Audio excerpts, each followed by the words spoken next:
देखिए, बहुत सारे लोगों ने मुझसे ये बोला था कि कंप्रेसर कॉन्ट्रैक्टर के ऊपर एक सेपरेट वीडियो बनाइए, compressor contractor with overload wiring के ऊपर, सिर्फ कंप्रेसर कॉन्ट्रैक्टर और ओवरलोड के ऊपर। तो ये कंप्रेसर कॉन्ट्रैक्टर है, स्नाइडर का है, ओवरलोड भी स्नाइडर का है। ओके, जामिल का ये PTX मॉडल है, कोई भी पैकेज हो, किसी भी कंपनी या किसी भी ब्रांड का, तो वायरिंग सेम होता है। हाँ, उसका वायर नंबर चेंज हो जाएगा, वायर नंबर बस चेंज हो जाएगा, लेकिन फंक्शन सब कुछ सेम रहेगा। ऑलमोस्ट जितने भी कंपनी है जो अपने खासकर जो कंप्रेसर कॉन्ट्रैक्टर, ब्लोअर कॉन्ट्रैक्टर जो यूज़ करता है, वो 220 कोयल वोल्टेज होता है। और जामिल का टोटल जितने भी कॉन्ट्रैक्टर है 99% फैन का, कंप्रेसर का, ब्लोअर का, वो 220 वोल्टेज का होता है। उसका जो कोयल वोल्टेज है वो 220 वोल्टेज का होता है। तो इसमें 1 2 3 4 5 कॉन्ट्रैक्टर है, 4 कंप्रेसर है, ये ब्लोअर के लिए, ये उसका ओवरलोड। तो एक को हम समझाएंगे, आपको बाकी समझ में आ जाएगा कि उसका वायरिंग कैसे होगा। ठीक है, तो ये आपका कॉन्ट्रैक्टर लगा हुआ LC1D40A यानी 40 एम्पेयर का है। इसका जो फुल लोड मैक्सिमम जो एम्पेयर है 19.9 यानी 20 एम्पेयर का है। तो इसको 40 का कंपनी ने डिज़ाइन किया है, 40 एम्पेयर का। ओवरलोड में भी देखिए 40 का है इसका जो लास्ट मैक्सिमम इसका जो रेंज है। ओके, तो इसको जो ओवरलोड लगेगा LRD340। ओके, जो इसका सूटेबल है, जो मैचेबल है, वो ये इसका जो ये मैच करेगा उसको। ठीक है, अब इसके वायरिंग के ऊपर चल जाते हैं। और एक सेफ्टी डिवाइस बढ़ाते हुए इसने एक और यहाँ पर एक ब्रेकर भी रखा है। इफ़ इनकेस अगर कुछ प्रॉब्लम हो तो सेफ्टी जो ब्रेकर है वो भी ट्रिप करेगा। उसका भी जो रेंज है 30 to 40 है, वो भी इनबिल्ट है, वो सिम लाइक ओवरलोड टाइप का है। अगर इनकेस अगर एम्पेयर ज़्यादा ले रहा है कंप्रेसर किसी वजह से, तो वो वहाँ से भी ट्रिप करेगा। ठीक है, तो अब हम लोग वायरिंग के ऊपर बात करेंगे। सिंपल है, एकदम साधारण सीधा, एकदम ईजी, कोई टेंशन की बात नहीं। सबसे पहले ये दोनों लगा हुआ है। ओके, मेन लाइन आपका ब्रेकर में आया, वहाँ से आउटपुट होके कंप्रेसर कॉन्ट्रैक्टर का इनपुट में आ गया ये। बाद में दोनों जॉइंट है आपस में, यहाँ पर एक स्क्रू, दोनों को ओवरलोड और कंप्रेसर कॉन्ट्रैक्टर का आपस में इसको जोड़ा गया है स्क्रू के माध्यम से। बाद में यहाँ पर ये कंप्रेसर का 3 वायर जो DOL कनेक्शन होता है, वो आप इसमें डायरेक्ट लाके कंप्रेसर कॉन्ट्रैक्टर में आप डाल दें। इसमें आप डाल दिया, तो ये तो सिंपल है, समझ में आ गया। अब जो वायरिंग की बात, उसकी वायरिंग के ऊपर यहाँ पर आप देखें, ये एक्सिलरी है, ये एक्सिलरी है। ओके, तो इसमें आपको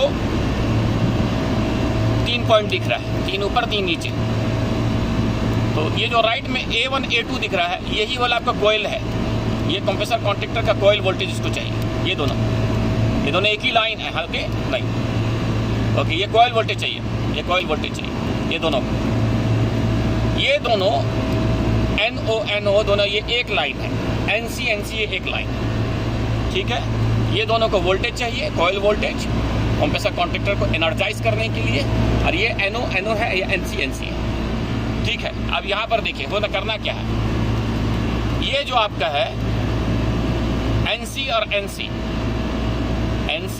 जो आपको दिख रहा है, ये आपका यहाँ पर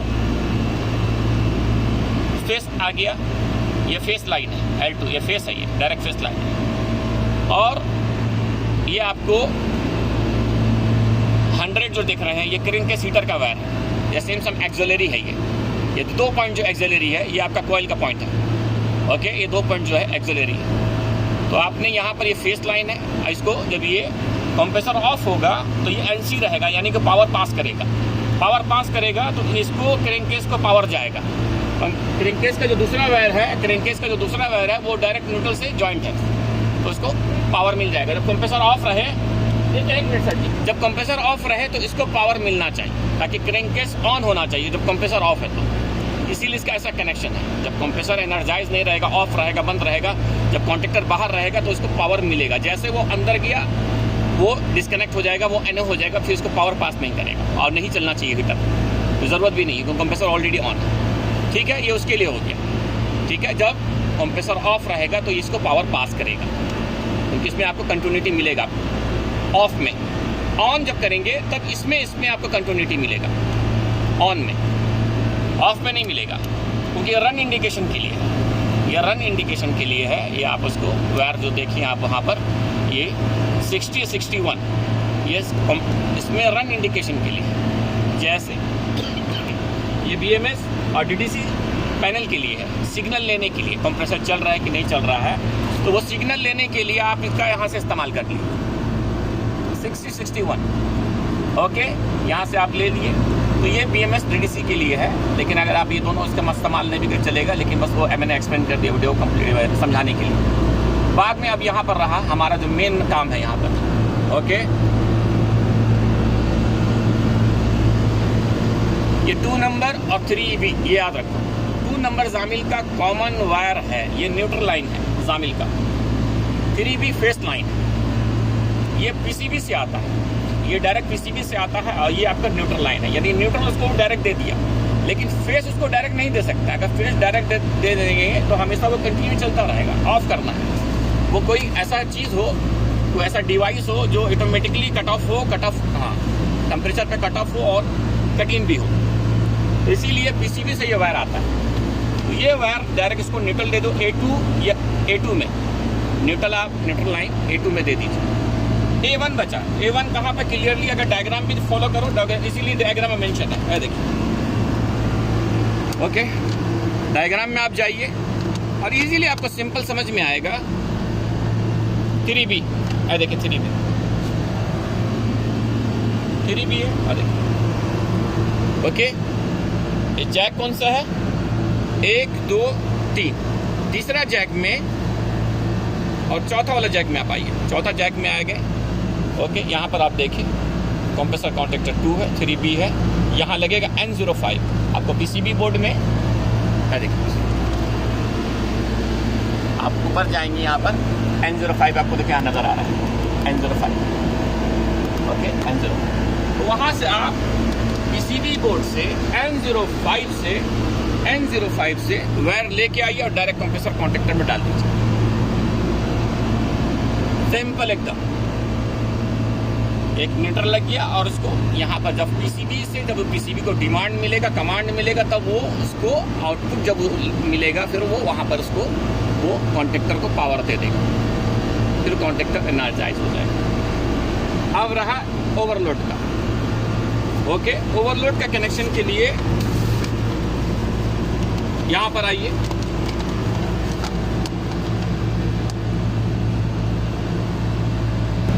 ओवरलोड का कनेक्शन के लिए उसी PCB बोर्ड में ये आपका दूसरी तरफ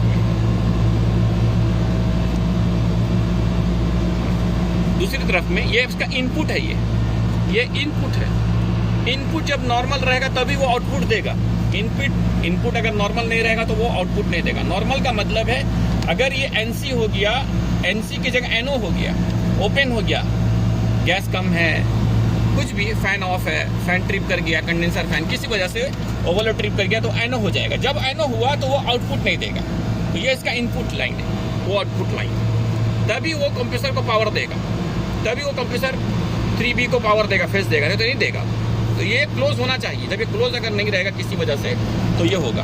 तो कनेक्शन समझने के लिए एक वायर आप PCB बोर्ड में यहाँ पर आप देखिए 1 2 3 4, ये चौथा जैक नीचे की तरफ से है, देखिए नीचे की तरफ से ये इनपुट लाइन है। ओके, हाँ से यहाँ से आपको वहाँ पर PCB बोर्ड में चौथा जैक से आप लीजिए कंप्रेसर 2LP, क्या है DI5 वहाँ लिखा हुआ है, PCB बोर्ड में भी लिखा हुआ, डायग्राम में लिखा, एकदम क्लियर है।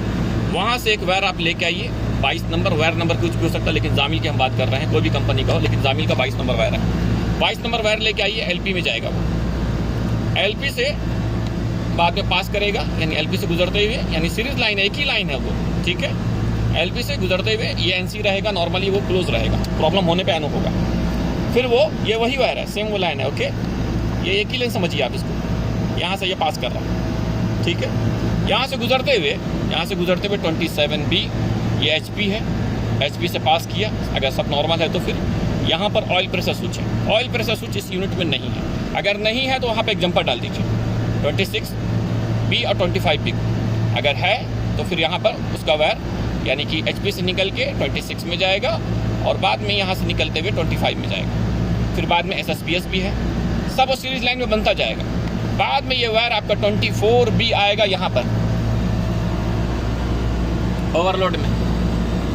NC है, नॉर्मल ये क्लोज रहेगा, प्रॉब्लम होने पे NO होगा, ठीक है। बाद में ये वायर पूरा यहाँ से गुजरते हुए पूरा सब एक ही लाइन है, ये ओवरलोड में किया, ध्यान रखिए। ओके, यहाँ हो गया। अब दूसरा वायर वही है, इसमें गया, यहाँ से पावर आया, यहाँ से पावर गुजरते हुए इसमें आते हुए ये आपका PCB में चला गया DI4। DI5 से निकला पूरा, वो गुजरते हुए वो DI4 में चला गया, DI4। यानी पूरा ये क्लोज होना चाहिए। किसी वजह से जितने भी सेफ्टी डिवाइस ओवरलोड है, SSPS है, ऑयल प्रेशर स्विच है, मान लीजिए कि किसी यूनिट में है हाई प्रेशर स्विच है, ये सब अगर कोई भी गलती से किसी वजह से NO हुआ, वो आगे इनपुट अगर रोका, NO हुआ तो वो इनपुट रोकेगा। जैसे इनपुट रोका तो वो आउटपुट फेस 3B को नहीं देगा। तो ये सीरीज में होना चाहिए हमेशा। इसमें अगर आप देखेंगे सब नॉर्मल होगा तो दोनों में कंटिन्यूटी दिखाएगा, दोनों में 21B और 22B में कंटिन्यूटी दिखाना चाहिए। और हाँ, जब नॉर्मल रहेगा तब। अगर और चेक करने के लिए डाउट है आपको कि किससे वो ट्रिप किया है, तो एक आप 22B और 27B में यहाँ चेक करें कंटिन्यूटी है कि नहीं, यहाँ तक। फिर 27B से 26B HP चेक करने के लिए। ऑयल प्रेशर अगर है यूनिट में चेक करने के लिए 26B 25B। SSPS है तो 25B 24B। ओवरलोड है तो 24B और 21B। ये इसका चेक करने का तरीका है, यही इसका कनेक्शन है। ये एक तरीका है वायरिंग का। बाकी दूसरे तरीके हैं वो इस वीडियो में सिर्फ हम लोग इस तरीकों को यूज़ कर रहे हैं, क्योंकि जामिल का जो PTX में यही वायरिंग है, PTX में यही वायरिंग है। दूसरा भी तरीका है तो उसको हम लोग बाद में बात करेंगे।